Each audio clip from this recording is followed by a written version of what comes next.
talks about South Korea's world birth rate. It is very bad at 0.84 births per woman and has fallen since then. Then, nobody knows how low South Korea's birth rate can go. But South Korea seems to be in a death spiral as well for a country. But what about another place? Puerto Rico. Puerto Rico is an island in the Caribbean. Puerto Rico's birth rate is 0.90. Why is Puerto Rico's birth rate this low?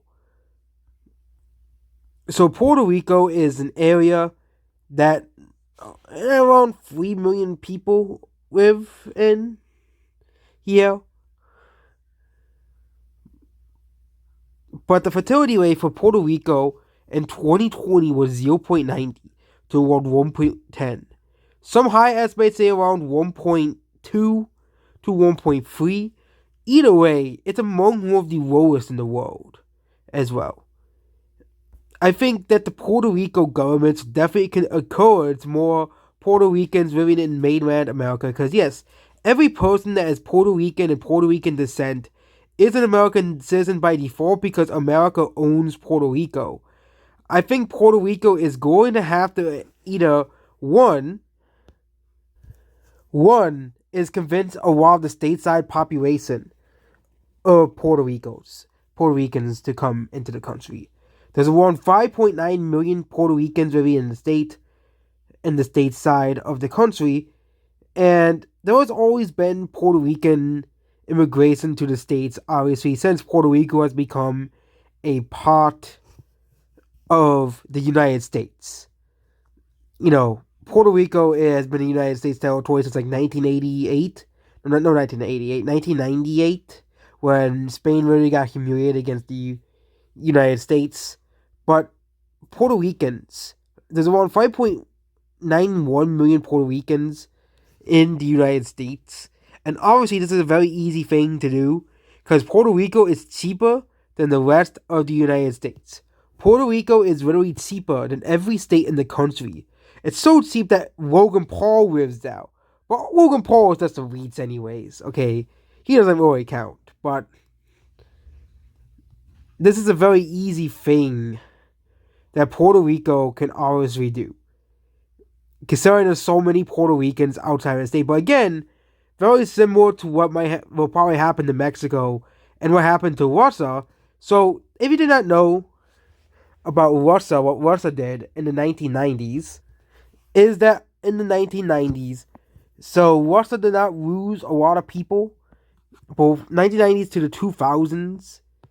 They got a lot of people from former Soviet areas, so the population didn't decline severely like Ukraine did, because Ukraine's population declined severely. Meanwhile, Russia's population only went down around 4 to 5 million compared to Ukraine, a much smaller country which lost 10 million people. Okay, that's because Russia did something where they encouraged a lot of people from former SSRs, from former Russia SSRs, mostly Russians, but also a lot of Central Asian peoples as well, to move into Russia as well. There are a lot of Central Asians in Russia, along with Russians who moved to places like Kazakhstan as well. Russia's population nightmare is still going to be a problem in Russia as well. It's still going to be a problem in Russia as well. Yes, Russia has had an increase in birth rate from like 1.2 to 1.7, but it isn't really a very... because it's still below. It's still below the replacement rate needed. But it is possible for a country to tap into diaspora to encourage people to go as well. Spain is also doing something very similar with Latin America, where they're encouraging a lot of people from former Latin American countries, because a lot of people in, Spanish colonies, a lot of Latinos are still, in most of those countries, are still mostly Spanish people as well. And they can easily assimilate because they speak the same exact language as well. There's also like a question I have, like, why don't more Mexicans live in Spain? Considering the fact that it's probably much easier for Mexican to live and assimilate in Spain because they speak the same language, they have the same heritage, where they both came from Spain. You know, most Mexicans are related to Spanish people in some form as well.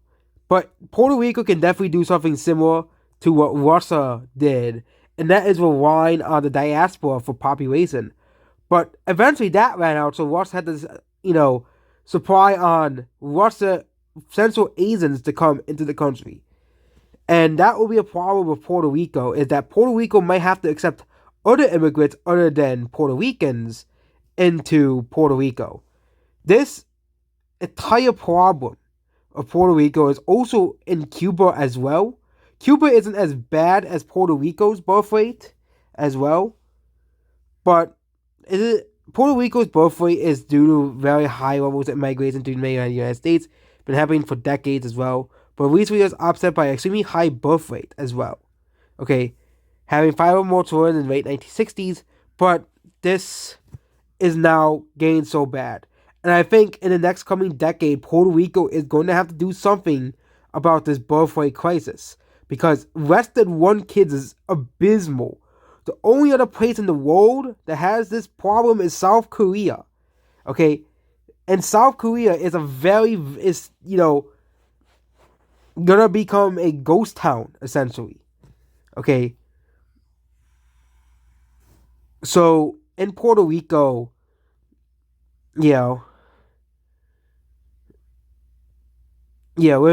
there are more people living in the U.S. that are from Puerto Rico than living in Puerto Rico. This is a problem I think Puerto Rico is going to have to address either way as well. Okay? Puerto Ricans living in the U.S. have a birth rate of 2.1. And as of 2013, meanwhile Puerto Rico is 1.3. I'm sure we're very similar to the recent decline of Hispanic fertility rates in the United States as well, which is around right now 1.8 to 1.9. Sometimes it's around 2.0, but not above the replacement rate as well. Well, so every ethnicity in the United States is below, fertility as well. We already know about this stuff, obviously, if you watched those videos before. But this is a big problem for Puerto Rico, as they can easily get people from the United States to move back into Puerto Rico. Okay, they can easily do it. They have an economic crisis with a trend of consequences of financial lows as well. But the island's population is declining fast. And how low will Puerto Rico's population will go? How low can it go? How low can the Puerto Rican government handle it? It's not just in Puerto Rico. Other U.S. territories are suffering similar problems as well, including the U.S. Virgin Islands, Marianas Islands, Samoa, American Samoa, and Guam. But it doesn't mean Puerto Rico and the rest of those, those other places still have a higher total fertility rate than the rest of the country. Okay. As well, but this is going to be a big problem for the U.S. territories. U.S. Virgin Islands, like 60,000 people live on there. Say for the Northern Mariana Islands, not many people live on those other ones. But Puerto Rico is like the big one as well.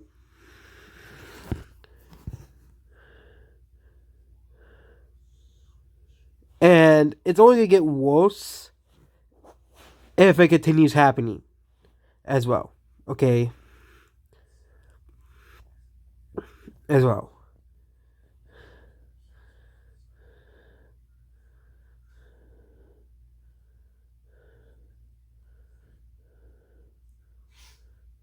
Yeah.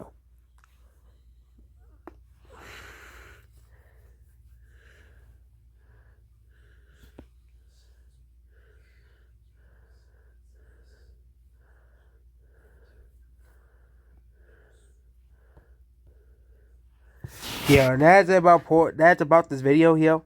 So Puerto Rico is going to have to solve these problems, obviously. And there isn't really many things about mainland versus Puerto Rico. Not many. Actually, the video is not over. Sorry. Yeah.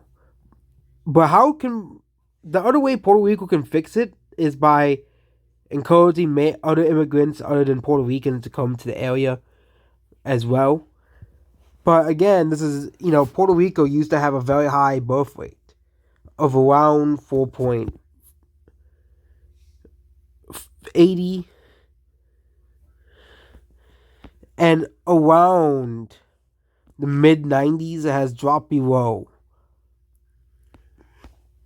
2.10,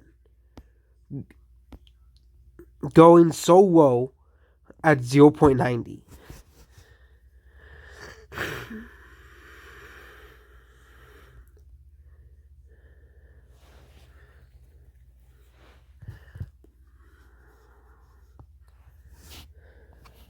Yeah, okay.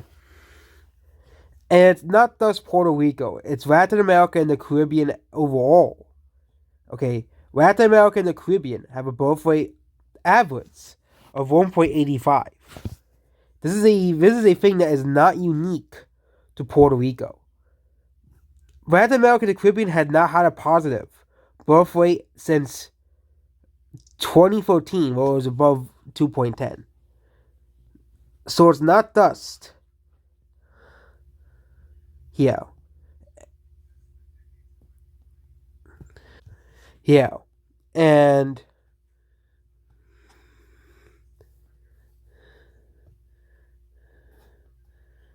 we can look at South America and the Caribbean.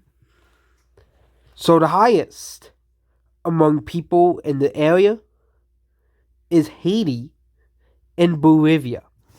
Those are the highest among people from South America and the Caribbean. Then we have Paraguay, Guatemala at 2.3. You'd think Guatemala had a higher one. But no, it's only at 2.3. Honduras, Nicaragua, Panama, shortly following afterwards. Then Dominican Republic, then Venezuela as well. Ecuador, Peru, here.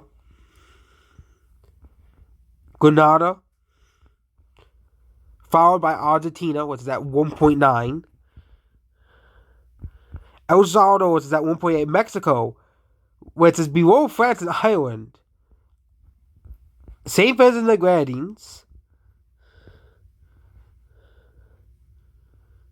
Antigua and Barbuda is below the United States, along with Barbados being below the United States. Brazil, Dominica, Trinidad and Tobago, Costa Rica and Cuba and Chile, St. Kitts and Nevis, Uruguay, St. Lucia, then we have Puerto Rico.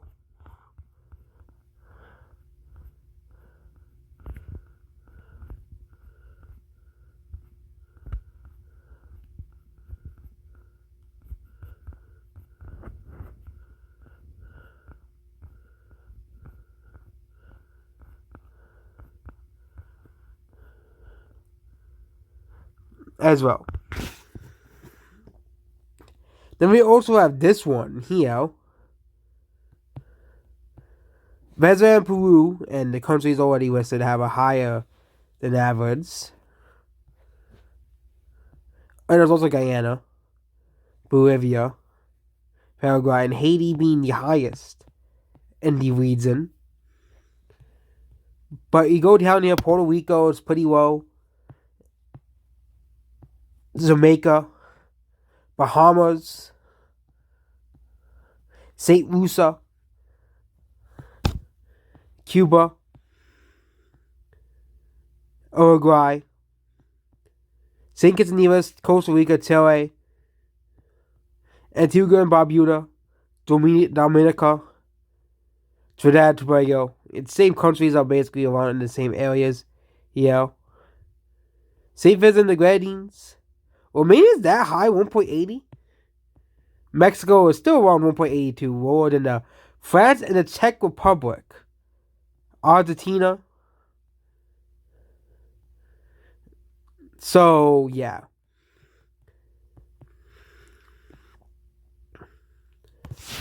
And eventually, very, very soon, Honduras, Nicaragua, Suriname, Guyana, and all these other South American countries will be below replacement rate. Paraguay and Bolivia, which is the highest, and Haiti, which is the highest of them all, as well.